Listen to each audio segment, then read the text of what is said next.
Good morning, नमस्कार। आप देख रहे हैं न्यूज 18 राजस्थान। मैं हूं आपके साथ मनोरा सक्सेना। अगले आधे घंटे तमाम वो खबरें आपको बताएंगे जो बनेंगी आज सुर्खियां। तो सबसे पहले जयपुर से आ रही बड़ी खबर का रुख कर लेते हैं। दरअसल प्रॉपर्टी डीलर विजेंद्र सिंह गुलाबबाड़ी हत्याकांड मामले से जुड़ी ये खबर है। गैंग सरगना शिवराज सिंह दुसरिया ने भागने की कोशिश की। पुलिस की गाड़ी से कूदकर भागने की कोशिश की। गाड़ी से कूदने के दौरान शिवराज जख्मी हो गया। आरोपी शिवराज के पैर में फ्रैक्चर हुआ है। आरोपी को पकड़ने की कोशिश में 2 पुलिसकर्मी तक घायल हुए। शिवराज की गैंग ने हमला कर विजेंद्र सिंह की हत्या की थी और 12 फरवरी को शिवराज गिरफ्तार हुआ था। एसीपी झोटवाड़ा लगातार इस केस की मॉनिटरिंग कर रहे हैं। बड़ी खबर, गैंग सरगना शिवराज सिंह दुसरिया ने भागने की कोशिश की और साथ ही पुलिस की गाड़ी से जब वो भागने की कोशिश कर रहा था उस दौरान उसको चोट भी लगी है, जख्मी हुआ है शिवराज। बताया जा रहा है कि उसके पैर पे फ्रैक्चर हुआ है। विष्णु शर्मा हमारे संवाददाता इस खबर पर जुड़ गए हैं।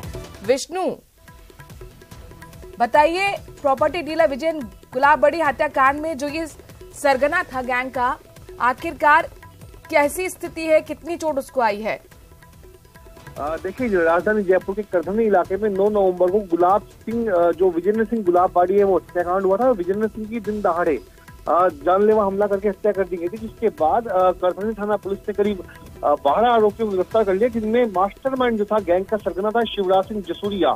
उसको पिछले दिनों 12 फरवरी को पुलिस ने गिरफ्तार किया था और उसके बाद आरोपी को रिमांड पर लेकर के, जबकि पुलिस चौमू में एक फार्म हाउस पर उसको नक्शा मौका और मौका मुआयना कराने के लिए लेकर के गई। तो बताया जा रहा है कि कल रात को जबकि पुलिस शिवराज सिंह को लेकर लौट रही थी, तभी शिवराज सिंह ने मौका पकड़ पुलिस की गाड़ी से भागने का प्रयास किया और इस चक्कर में जब वो पुलिस की गाड़ी से कूदा तो चलती गाड़ी से कूदने पर विजेंद्र सिंह के पैर में गंभीर चोट आई। उसके पैर में फ्रैक्चर हुआ और इसी शिवराज सिंह को पकड़ने के प्रयास में जब 2 सिपाही भी कूदे तो उनके भी चोटें लगने का मामला सामने है और इसके बाद शिवराज सिंह को हॉस्पिटल पहुंचाया गया, जहां पर उसका उपचार चल रहा है। वहीं पर एसीपी ये जो पूरी जो घटना की जो मॉनिटरिंग है, जो पूरे मामले का मॉनिटरिंग है, वो एसीपी झोटवाड़ा प्रमोद स्वामी कर रहे हैं और इस संबंध में शिवराज के खिलाफ पुलिस हिरासत से भागने का प्रयास का मामला भी चौमू थाने में दर्ज करवाया गया है। जी विष्णु, इस मामले में एसीपी का अब तक कोई बयान?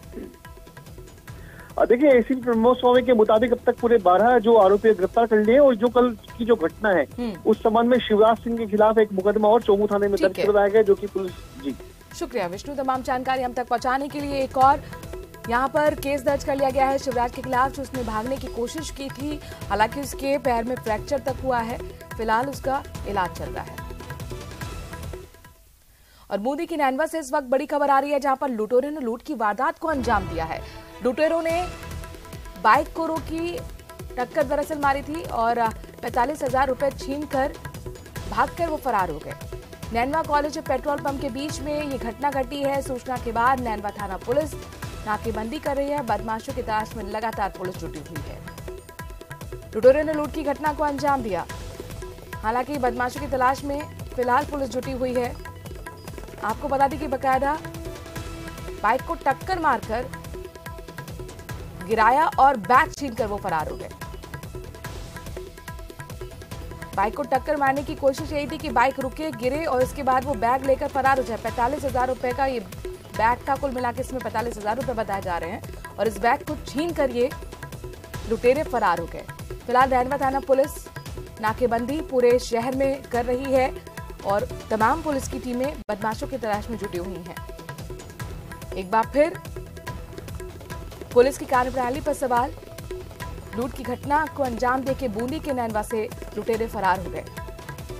45,000 रुपए से भरा हुए बैग को छीन कर ये लुटेरे फरार हुए हैं। बताया जा रहा है कि पहले उन्होंने बाइक को टक्कर मारी और जब बाइक गिरी तो उसके बाद बैग छीन कर लुटेरे फरार हो गए।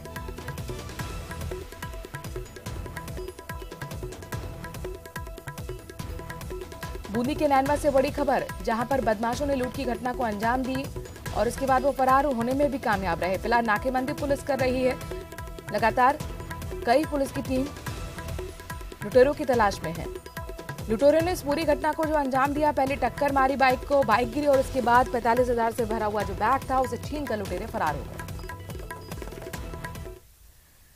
जयपुर पीएचक्यू से बड़ी खबर है, जहां पर पुलिस मुख्यालय में आज दरअसल कई राज्यों के पुलिस अफसर जुटने जा रहे हैं। संगठित अपराध और बदमाशों की संपत्ति को लेकर इसमें मंथन किया जाएगा। पुलिस का इंटर स्टेट कोऑर्डिनेशन मजबूत करने के विषय पर भी चर्चा होगी। जानकारी के मुताबिक एडीजी, एसओजी, एटीएस को नोडल अधिकारी बनाया गया है। दिल्ली, पंजाब, हरियाणा, उत्तर प्रदेश पुलिस के आला अधिकारी आज शिरकत कर रहे हैं। उत्तरी भारत में एक्टिव गैंगस्टर्स और माफिया पर शिकंजा कसने की कोशिश होगी। गैंगस्टर्स और माफिया की जानकारी भी साझा की जाएगी एक दूसरे से। लगातार ये पुलिस अफसर मंथन इस पर करेंगे। आज महत्वपूर्ण दिन गैंगस्टर्स के लिहाज से कि किस तरीके से उन पर नकेल कसी जाए। जो इन्फॉर्मेशन अलग अलग राज्यों की पुलिस के पास है उसे साझा की जाएगी और इसके साथ साथ कैसे कोऑर्डिनेशन को मजबूत करना है इस पर भी आज चर्चा की जानी है। कई राज्यों के आला पुलिस अधिकारी आज इस पुलिस मुख्यालय में जुटने जा रहे हैं। राजस्थान में संगठित अपराध और बदमाशों की संपत्ति को लेकर इसमें मंथन किया जाएगा। पुलिस का इंटर स्टेट कोऑर्डिनेशन मजबूत हो, इसको लेकर भी चर्चा की जानी है। एडीजी, एसओजी, एटीएस को नोडल अधिकारी बनाया गया है। कुल मिलाकर पीएचक्यू से आज जो महत्वपूर्ण खबर है, दिल्ली, पंजाब, हरियाणा, उत्तर प्रदेश पुलिस के तमाम आला अधिकारी आज राजस्थान के पुलिस मुख्यालय पहुंच रहे हैं। उत्तर भारत में कैसे एक्टिव जो गैंगस्टर्स हैं उन पर नकेल कसना है, उस पर विचार विमर्श।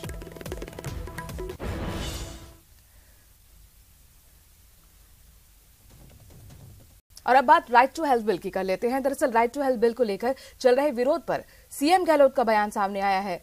जोधपुर में पाली रोड स्थित व्यास मेडिसिटी के लोकार्पण समारोह में हिस्सा लेने पहुंचे सीएम ने बड़े हॉस्पिटल को लेकर निशाना साधा। उन्होंने कहा कि बड़े हॉस्पिटल इस बिल को लेकर नखरे कर रहे हैं। उनको ऐसा बल्कि नहीं करना चाहिए क्योंकि वो पैसा कमाते हैं, जबकि ये काम सेवा का है। कई हमारे प्राइवेट सेक्टर के जो बड़े बड़े अस्पताल हैं वो कई तरह नखरे कर रहे हैं। अब नखरे करना नहीं चाहिए उनको, वो पैसा कमाते हैं और ये तो सेवा है। आपको शायद मालूम होना चाहिए संविधान के अंतर्गत भी शिक्षा और स्वास्थ्य वो कमाने के लिए नहीं है, वो कमाने के लिए नहीं, इसीलिए ट्रस्ट बनाना पड़ता है, सोसाइटी बनती है। पैसा कमाओ तो उसी में लगाओ। ओपीएस पर मुख्यमंत्री गहलोत ने वित्त मंत्री पर पलटवार करते हुए कहा कि केंद्र ओपीएस पर अपना रुख साफ करे। वित्त मंत्री ऐसे जवाब दे रही हैं जिनका कोई मतलब नहीं है। वो जिस प्रकार से उन्होंने कमेंट किए हैं, मैं समझता हूं कि वित्त मंत्री को स्पष्ट करना चाहिए था हम ओपीएस के खिलाफ हैं, तो मालूम पड़ जाएगा आपकी मंशा क्या है। आप इस प्रकार गोलमोल जवाब दे रहे हो, ये उचित नहीं है। ये सवाल कर्मचारियों के लिए मानवीय दृष्टिकोण का सवाल है। ये हम कोई उन पर दया नहीं करे, ऐसा नहीं कर रहे हैं। 35 साल की सर्विस के बाद में आदमी अगर सिक्योर फील नहीं करे और शेयर मार्केट के ऊपर डिपेंड रहे, ये कहाँ की समझदारी है? कहाँ की समझदारी है? बताना चाहिए, एक्सप्लेन करना चाहिए उनको।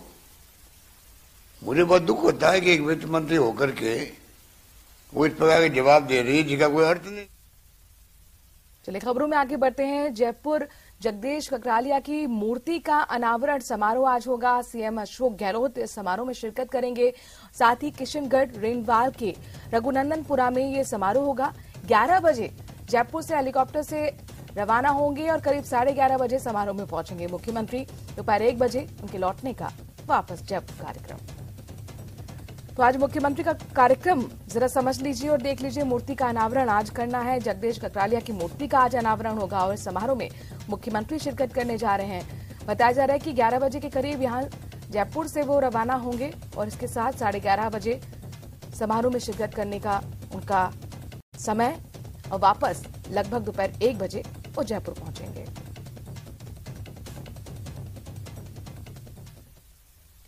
और एनआईए से जुड़ी हुई इस वक्त की बड़ी खबर है कि देश भर में एनआईए के छापे पड़े हैं। 70 से ज्यादा जगहों पर एनआईए ने छापेमारी की है। गैंगस्टर सिंडिकेट के खिलाफ ये बड़ा एक्शन माना जा रहा है। बड़ी खबर, 70 से ज्यादा जगहों पर देश भर में एनआईए की छापेमारी। गैंगस्टर सिंडिकेट के खिलाफ इसे बड़े एक्शन के तौर पर देखा जा रहा है।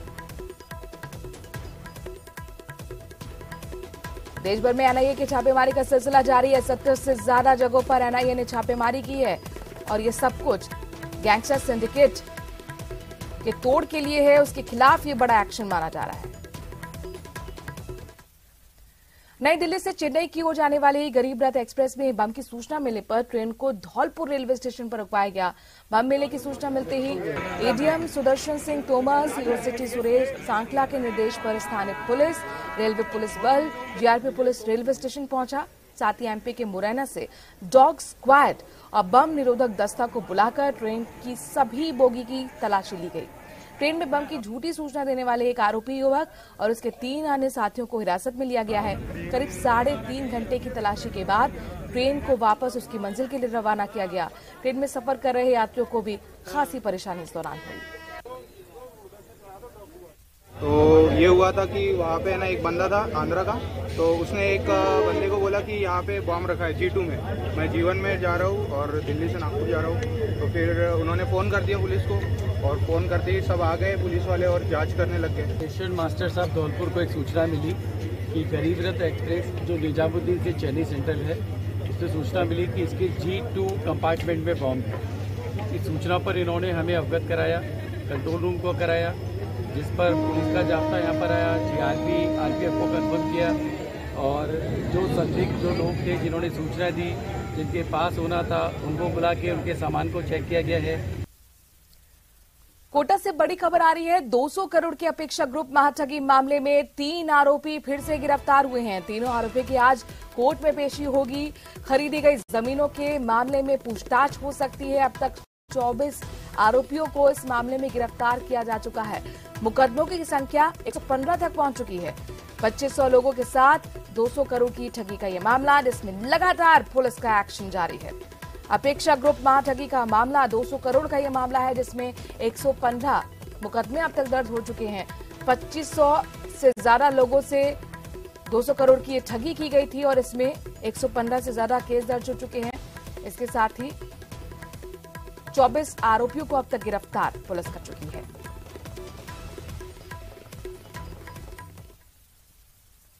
जालौर से बड़ी खबर आ रही है, जहां पर नकली घी बनाने वाली 2 फैक्ट्रियों का भांडाफोड़ हुआ है। दर्जन ब्रांड के नकली घी के कारोबार का खुलासा हुआ। मौके से हजारों लीटर घी की पैकिंग मिली है। साथ ही आपको बता दें कि शहर में 2 जगहों पर यह कार्रवाई की गई। राजस्थान, गुजरात सहित देश के कई इलाकों में इसकी सप्लाई होती थी। फैक्ट्री का मालिक फिलहाल मौके से फरार बताया जा रहा है। पुलिस ने हालांकि मजदूरों को हिरासत में लिया है, उनसे पूछताछ की जा रही है ताकि मालिक तक पहुंचा जाए। देखिए, आपको तमाम कंटेनर दिख रहे हैं। इस फैक्ट्री में नकली घी बनाने का कारोबार चल रहा था, इसका भांडाफोड़ किया गया है। जालौर पुलिस की तरफ से बड़ी सफलता यह हाथ लगी है। फिलहाल फैक्ट्री का मालिक फरार है, जिसे पकड़ने की कोशिश की जा रही है। कुछ मजदूरों को वहां से पकड़ा गया है, इनसे पूछताछ पुलिस कर रही है।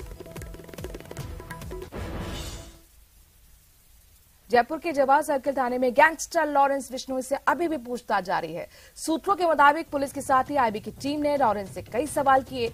इनमें ज्यादातर सवाल उन मददगारों के बारे में थे जो कि लॉरेंस की गैंग को बाहरी राज्यों से या फिर विदेश में बैठकर कर रहे हैं। इनमें हथियार तस्करी के अलावा रंगदारी वसूलने, गैंग को ऑपरेट करने में है। सूत्रों के मुताबिक पुलिस के ज्यादातर सवालों के जवाब में लॉरेंस का यही जवाब है कि वो पिछले लंबे वक्त से जेल में है। ऐसे में उसने कई वारदातों में अपनी भूमिका से इनकार किया है। वहीं पुलिस भी पहले से इकट्ठा सबूतों और तथ्यों के आधार पर लॉरेंस से इंटेरोगेशन कर रही है।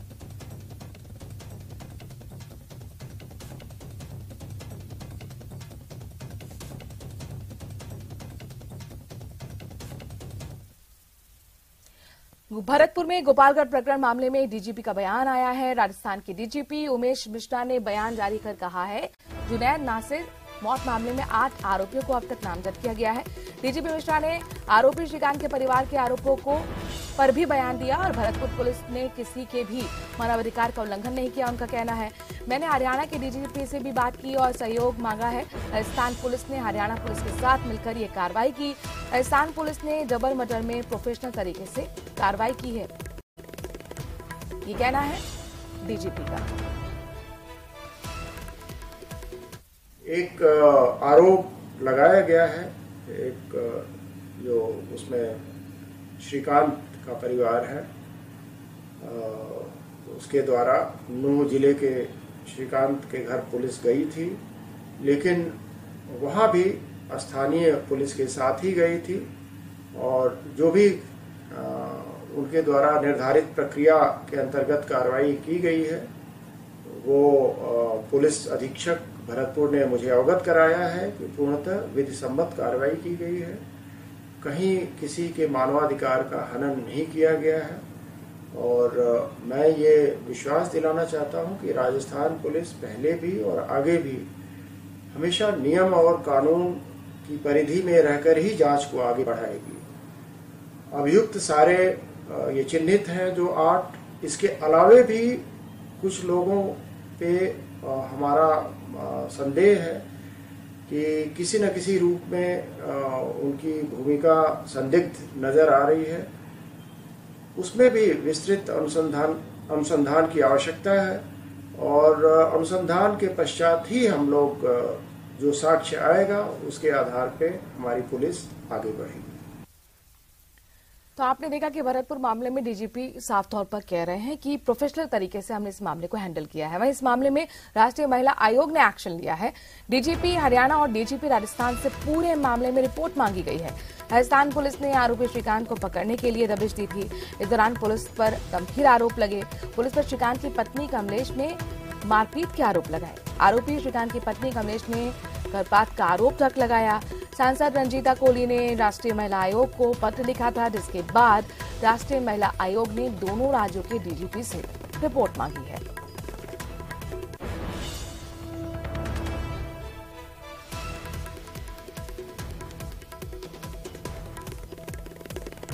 राष्ट्रीय महिला आयोग का अब एक्शन सामने आया है। आपको बता दें कि भरतपुर मामले में जिस तरीके से डीजीपी को आपने सुना, उनका कहना है प्रोफेशनल तरीके से इस पूरे मामले को हैंडल किया है। तो वहीं राष्ट्रीय महिला आयोग ने हरियाणा डीजीपी और राजस्थान पुलिस से इस पूरे मामले की रिपोर्ट मांगी है। आपको बता दें कि बीजेपी सांसद की तरफ से पत्र लिखा गया था राष्ट्रीय महिला आयोग को और कहा गया था कि इस मामले का संज्ञान लिया जाए। दरअसल श्रीकांत जो कि आरोपी है, उसकी पत्नी ने गर्भपात का आरोप लगाया पुलिस पर और इसके साथ ही उसके परिवार के लोगों के साथ मारपीट के आरोप लगे और इसी आरोपों को लेकर राष्ट्रीय महिला आयोग का एक्शन देखने को मिल रहा है। राजधानी जयपुर की सबसे खूबसूरत इमारत अल्बर्ट हॉल का स्थापना दिवस मनाया जा रहा है। हर साल 21 फरवरी को अल्बर्ट हॉल का स्थापना दिवस मनाया जाता है। 137 साल पहले आज ही के दिन 1887 में अल्बर्ट हॉल को जनता को समर्पित किया गया था। अल्बर्ट हॉल राजस्थान का पहला संग्रहालय है। स्थापना दिवस इस खास मौके पर अल्बर्ट हॉल को पर्यटकों के लिए निःशुल्क रखा गया है। इसके साथ ही स्थापना दिवस के दिन राजस्थानी परंपरागत तरीके से सभी पर्यटकों को अल्बर्ट हॉल में उनका स्वागत भी किया जाएगा।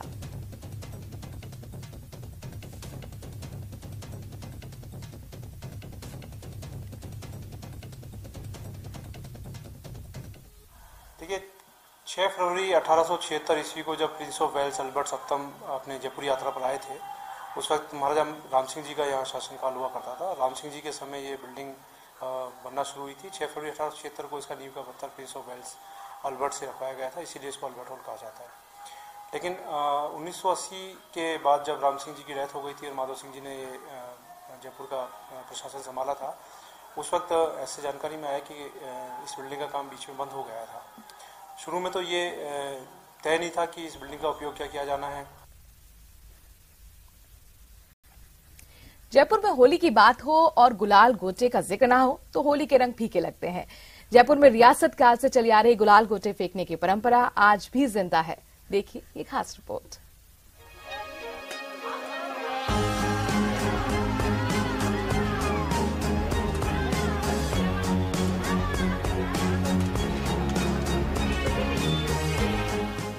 दुकानों में सजे ये रंग बिरंगे गोले सुंदर लग रहे हैं ना, इन्हें गुलाल गोटा कहते हैं। ये राज परिवार के लिए खास तौर पर तैयार किए जाते थे। गोटे बनाने वाले इन कारीगरों का परिवार पीढ़ी दर पीढ़ी से गुलाल गोटा बनाने का काम कर रहा है। और ये आज से नहीं, हम काफी पहले बना रहे हैं और ये आज हम इसका मार्केट है जयपुर के अंदर, पूरे शहर, पूरे जयपुर गुलाबी नगरी के अंदर यहीं पे मिलता है। गुलाल गोटा बनाने वाले कारीगर बताते हैं कि उनका परिवार 300 साल से गुलाल गोटा बनाने की परंपरा निभा रहा है। उनके पूर्वजों को कच्छावा राजा ने 300 साल पहले अरब से लाकर यहाँ बसाया था। राज परिवार उनके पूर्वजों के बनाए गुलाल गोटों से ही होली खेला करते थे। राजा महाराजाओं के जमाने में मानसिंह जब होली खेला करते थे तो हाथी पे सवार होकर जाया करते थे, तो उनको लोग रंग फेंका करते थे। तो वो रंग कैसे फेंकेंगे, हाथी पे रहते थे। तो वो ये गुलाल गोटा जब से ही बनाया गया है कि इसको फेंक के मारते हैं। जयपुर का गुलाल गोटा लाख से बनाया जाता है। इसका वजन 4 से 5 ग्राम का होता है। लाख को पहले धीमी आंच पर गर्म किया जाता है। उसकी छोटी छोटी गोलियों को एक फूंकनी में लगाकर फुलाया जाता है। आखिर में हर्बल गुलाल भरकर एक कागज से इसे पैक कर दिया जाता है। कलर बनाते हैं और इसकी जो कलर के बनाने के तरीके हैं आपको मैंने बताया कि इस तरह पानी में जो लाख होता है इसको पानी में गलाया जाता है, इसको सॉफ्ट कर लिया जाता है। बिल्कुल सॉफ्ट करने के बाद इस फूकने के द्वारा फुलाया जाता है। इसको फुलाने के बाद इसको सूखा रंग भर देते हैं। सूखा रंग भरने के बाद इसको पैक कर देता है। ये खाली होता है, इसके अंदर गुलाल सूखा भर के इसको पैक कर देंगे। कारीगर ने बताया कि पहले जयपुर के राजा अपनी प्रजा के साथ होली खेलने के लिए हाथी पर बैठकर निकला करते थे। इन्हीं गुलाल गोटों से होली खेला करते थे। जिस व्यक्ति पर राजा का गुलाल गोटा लगता था वो खुद को खुशनसीब समझता था। आज राज परिवारों के अलावा आम लोगों के लिए भी ये गुलाल गोटे बनाए जाते हैं जो वर्ल्ड फेमस है। न्यूज़ 18 के लिए जयपुर से महिमा जैन की रिपोर्ट।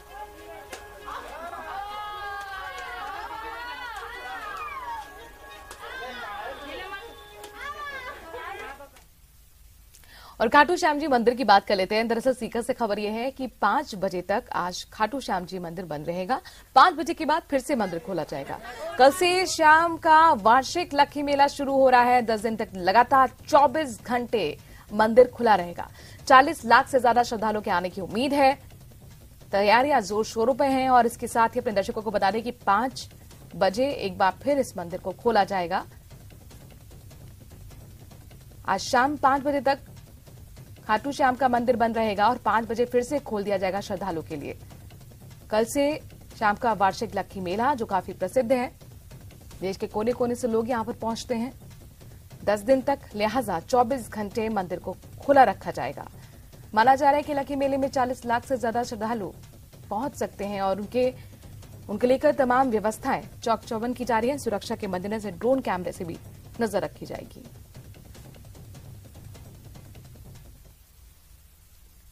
कल इसी के साथ इस बुलेटिन